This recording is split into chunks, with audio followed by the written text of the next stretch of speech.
Deus te dê unção e visão e que Ele possa te tirar desse cativeiro. Vamos começar a oração da manhã fazendo aquilo que toda pessoa inteligente sempre faz. Vamos falar com Deus. Através da fé, ó Divino Espírito Santo, eu venho a Ti orando por cada uma destas pessoas que precisam, ó Pai, de um milagre, de uma transformação, que precisam, ó Pai, entender qual é a Tua boa, perfeita e agradável vontade.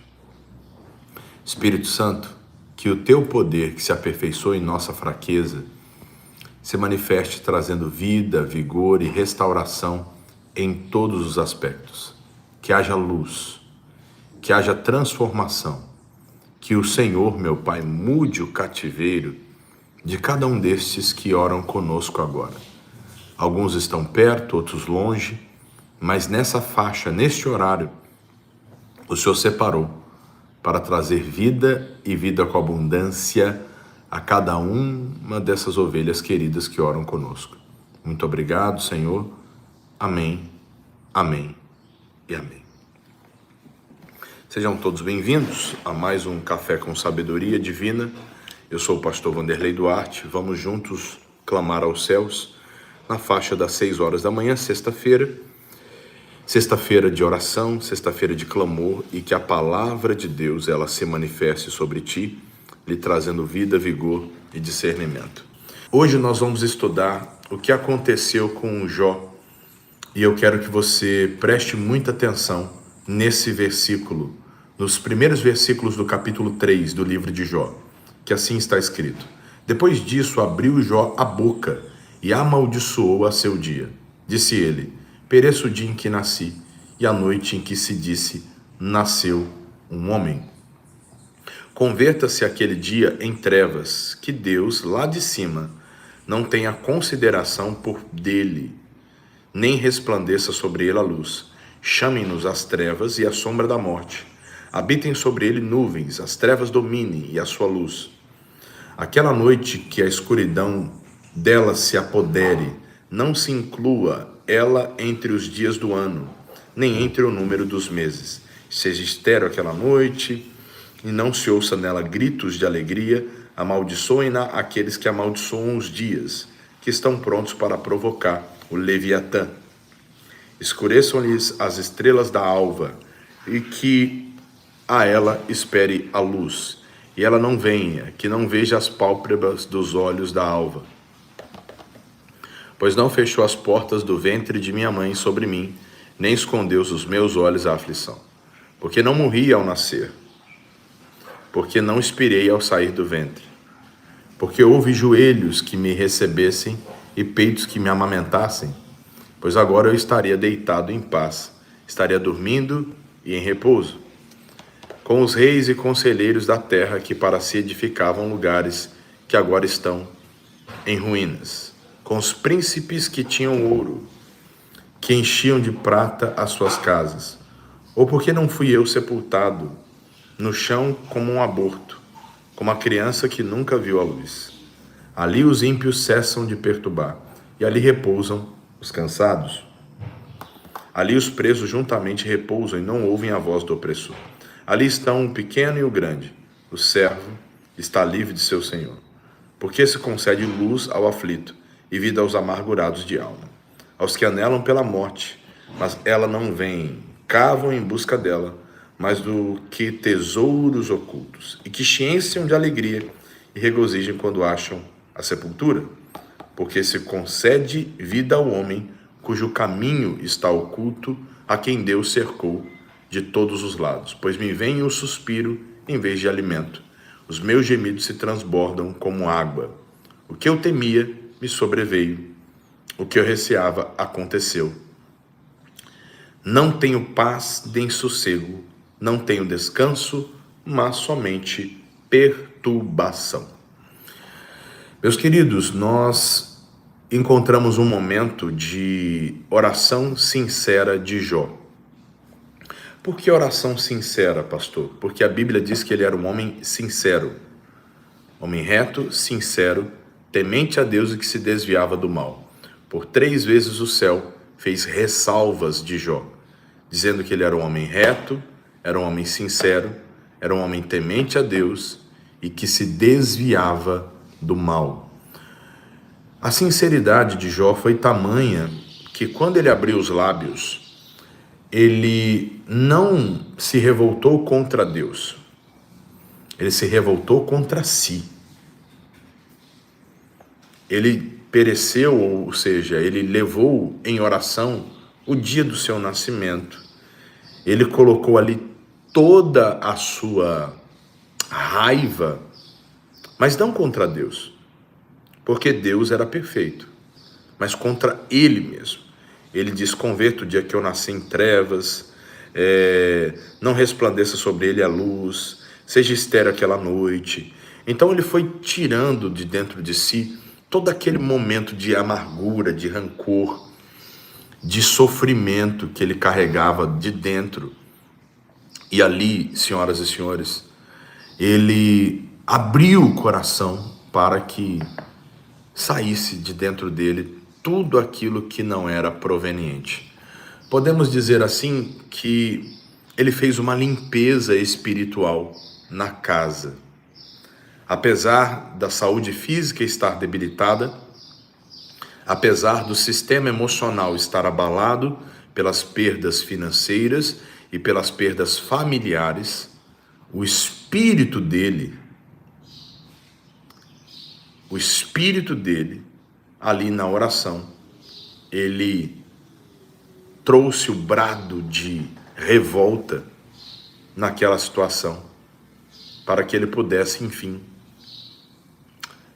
encontrar um diagnóstico. E aí ele termina a sua oração com algo interessante que nós vamos estudar agora. O que eu temia me sobreveio, 25. O que eu receava me aconteceu. 26, preste atenção. Não tenho paz, nem sossego, não tenho descanso, mas somente perturbação. Não tenho paz, sossego, descanso, mas somente perturbação. Mas você veja que ele começa dizendo: o que eu mais temia. Só Deus consegue conhecer 100% os nossos temores e o que está em oculto no nosso coração. Eu não sei a partir de que momento ele começou a temer.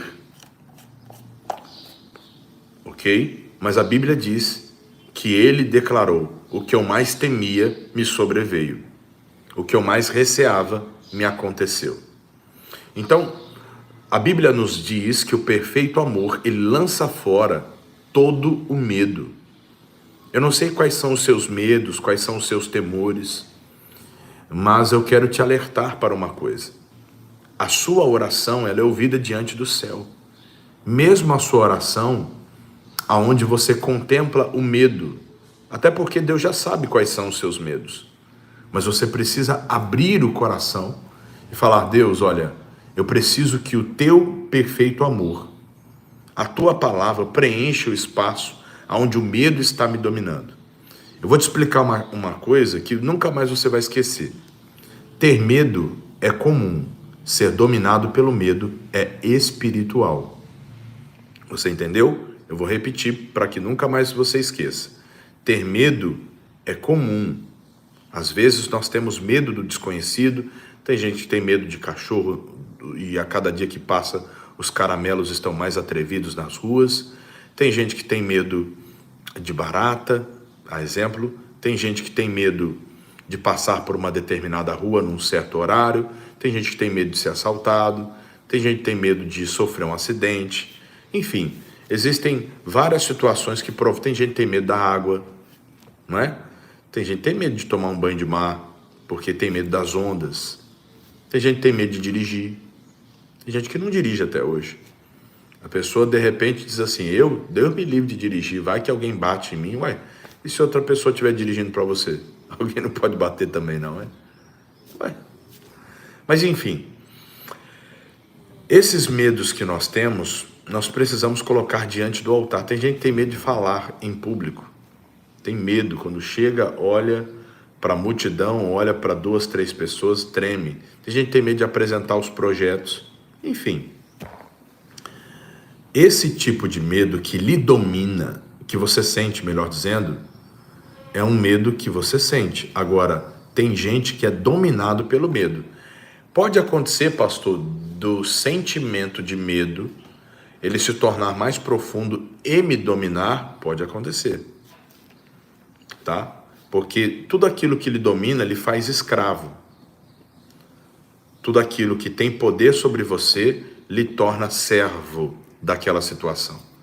Então, se você tem medo, automaticamente você vai demonstrar esse medo mais dia ou menos dia. Você entendeu? Tem gente que tem medo de perder o casamento, tem gente que tem medo de perder o marido, tem gente que tem medo de perder a esposa. Mais dia ou menos dia, vai chegar um momento na sua vida que você não tem como esconder. Isso vai aparecer. E quando isso aparecer, o que eu faço, pastor? Eu posso buscar um tratamento físico? Pode. Não há condenação nenhuma para aqueles que estão em Cristo Jesus. Né? Tem gente que diz assim, pô, pastor, eu precisei de orientação de um profissional na área da saúde para me orientar a organizar os meus pensamentos. Não tem problema. Ah, pastor, mas é pecado buscar um médico? Claro que não. Um dia uma senhora chegou para o pastor Jaime, disse assim, pastor Jaime, eu queria dizer uma coisa para o senhor. Ele falou, pois não, minha irmã. Eu estou saindo da obra porque fulana de tal disse que eu sou uma derrotada. Ela disse, a senhora é uma derrotada? Ela disse, sim. Mas por quê? Ela falou, porque eu uso óculos. E precisei fazer uma correção nas minhas vistas, não vigiei e acabou que minhas vistas estão fracas e cansadas, eu precisei usar óculos para dar uma correção no meu grau. O pastor Jaime e a fulano de tal disse que eu sou derrotada porque eu uso óculos. Aí o pastor Jaime olhou para ela assim, então, saia da obra não, minha irmã, mas vá lá e diga para ela que ela é derrotada também. Mas por que, pastor? Porque ela usa dentadura. Então, assim, nós entendemos que a ajuda clínica, a ajuda médica é bem-vinda em qualquer aspecto, e isso é importante entendermos. Nós precisamos compreender que a ajuda advinda da medicina, ela também é uma ciência criada por Deus. Agora, a questão está quando você coloca a medicina como seu Deus. Você entende? Aí, em qualquer área da vida, certo? Aí as coisas ficam complexas. Mas um profissional bem instruído da área da saúde pode te ajudar. Como um professor bem instruído, ele pode lhe orientar dentro de uma matéria que você tem dificuldade. Como também uma dona de casa bem instruída, ela sabe como reger o seu lar. Como um pai bem instruído sabe como tocar a família. Como um pastor instruído na palavra, ele vai ser usado por Deus para lhe direcionar. É assim que Deus manifesta o poder dele em nós. Por isso, o que eu quero que você entenda é simples. Se você, de fato e verdade, quer vencer, você precisa ter coragem e precisa dar passos de fé rumo à sua direção. E uma das primeiras coisas é identificar quais são os seus medos, tá? Porque ter medo é comum, ser dominado pelo medo é espiritual. Uma vez eu conversava com um policial militar de um batalhão especial, e esse policial militar estava me dizendo uma coisa importante. Eu falei, poxa, o senhor trabalhou tantos anos na rua, já trocou tiro com tanto bandido, já passou por tantas situações, já entrou em tantas operações, o que te manteve vivo? Ele falou, o medo, pastor. Falei, como assim? Me explique melhor. Ele disse assim, pastor, eu vou dizer uma coisa para o senhor. Todos os meus amigos de farda que eu conheci e que batiam no peito e diziam que não tinham medo de nada, eles já morreram. Alguns, realmente, operações complexas como pular dentro de lama, de esgoto, como entrar dentro de uma mata fechada onde ninguém tinha entrado, como pular de helicóptero e pular dentro de uma situação complexa, amarrado. Já teve um amigo meu que, amarrado pés e mãos, ele conseguiu nadar até a margem. E é um negócio de cinema. Só que hoje ele já não está mais no nosso meio. Então ele disse: o medo me manteve vivo. É uma questão controversa? Não sei.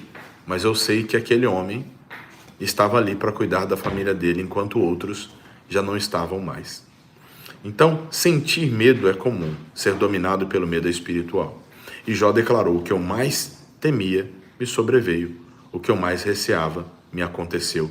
Eu nunca estive sossegado. Eu não tenho descanso. É comprovado cientificamente que quando um ser humano ele não tem descanso, ele é mais propício a tomar decisões erradas e tomar decisões por impulso. Ok? Se Deus criou o mundo em 6 dias e descansou, no 7º, imagine nós, meros mortais, que aqui nessa terra estamos sendo bombardeados de uma série de informações tristes, complexas, complicadas. A cada minuto chega no seu celular a atualização da guerra.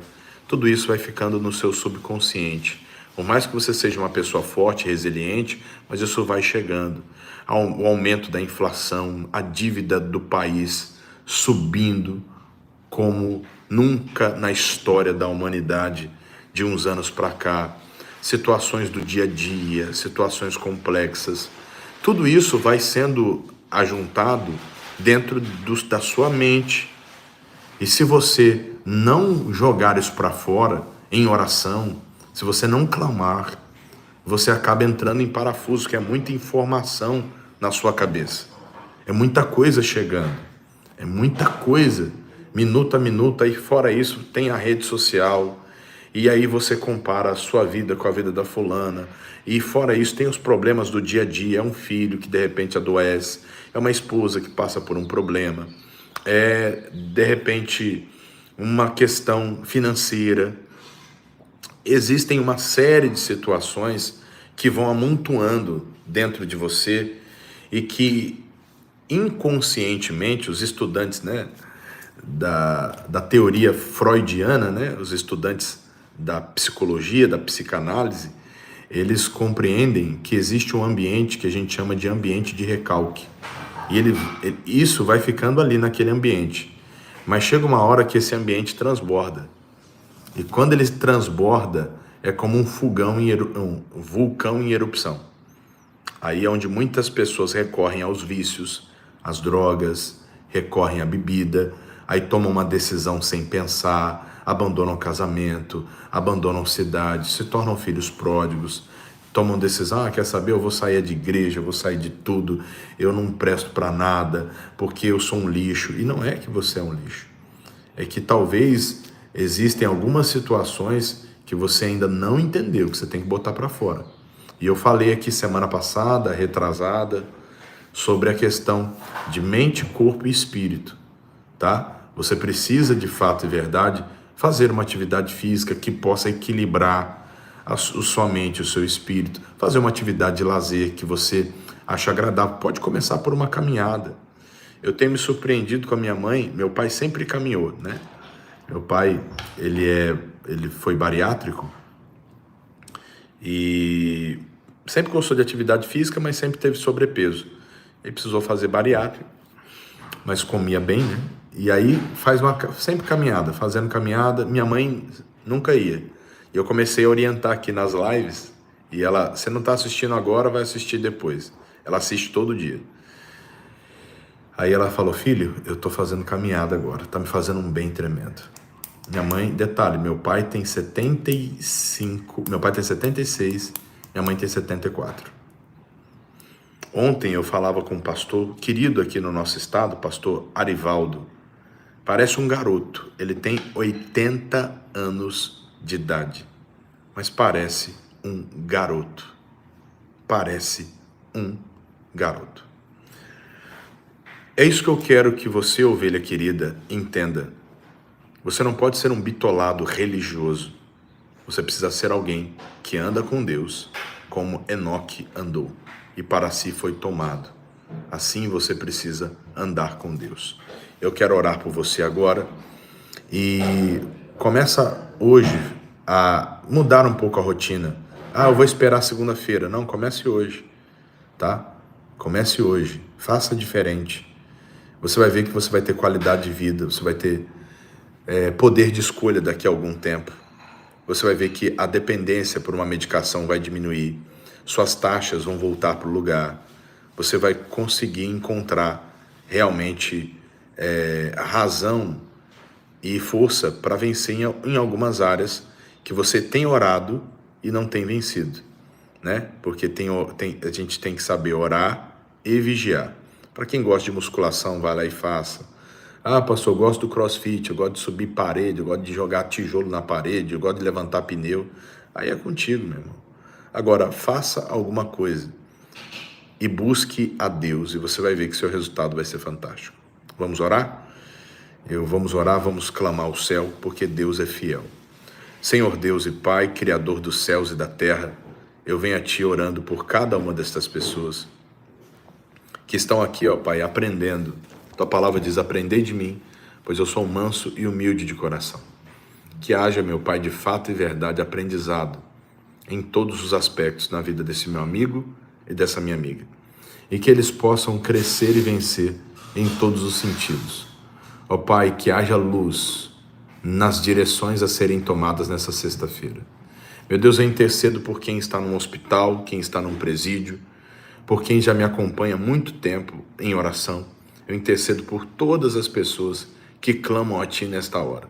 E eu peço, ó Pai, que haja luz sobre a vida deles, que haja transformação total e completa, e que o Teu Espírito paire sobre mente, corpo e espírito, e que haja determinação nos feitos.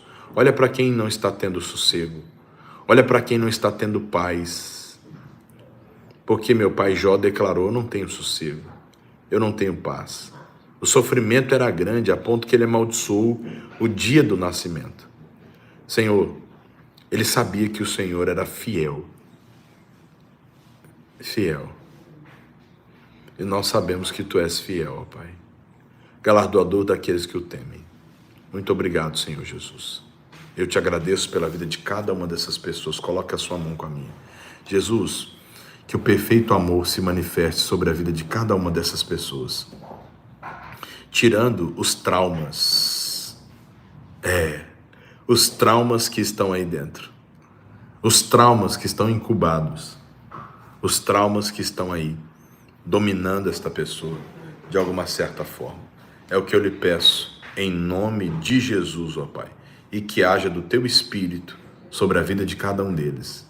É a minha oração para a honra e glória do Senhor. Quem crê, declare amém, amém e amém. Que Deus te abençoe, te guarde, te proteja e te livre de toda e qualquer maldição.